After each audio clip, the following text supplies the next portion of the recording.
Muchas gracias, Isabela. Muy buenas noches desde Washington. Las noticias sobre la economía de Estados Unidos son positivas hasta donde se sabe, pero con alguna angustia por dos razones. En primero, si el paquete de rescate de la economía griega va a resultar, por una parte, y por otra parte, el alza de los precios del petróleo. Está causando una angustia muy grande porque los consumidores están sacando más dinero del bolsillo para llenar los tanques de gasolina de sus autos, y eso pues puede poner en peligro la reactivación económica.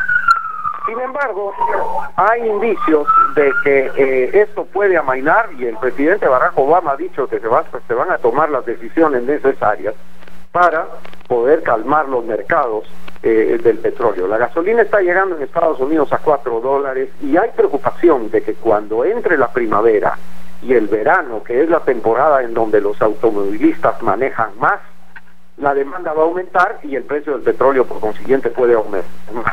Hay proyecciones de algunos expertos de que el galón de gasolina en Estados Unidos, o sea 4 litros de gasolina, pueden costar $5 por galón.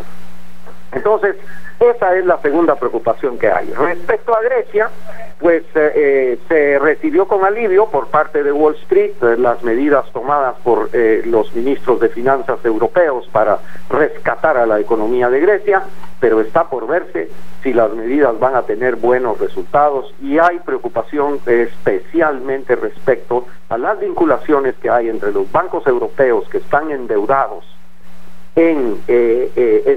con bonos griegos, vinculaciones que tienen con los bancos de Estados Unidos. Y es que las pérdidas para los tenedores de bonos griegos son muy altas. Por ejemplo, se estima que por cada dólar que tienen invertido en un bono griego, van a perder entre 47 y 75 centavos.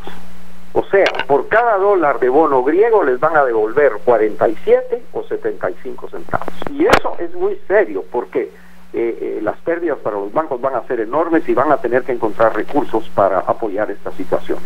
De manera, Isabela, que vamos a seguir con interés estos acontecimientos que están introduciendo un peligro a la reactivación económica que empezó en Estados Unidos al final del año pasado.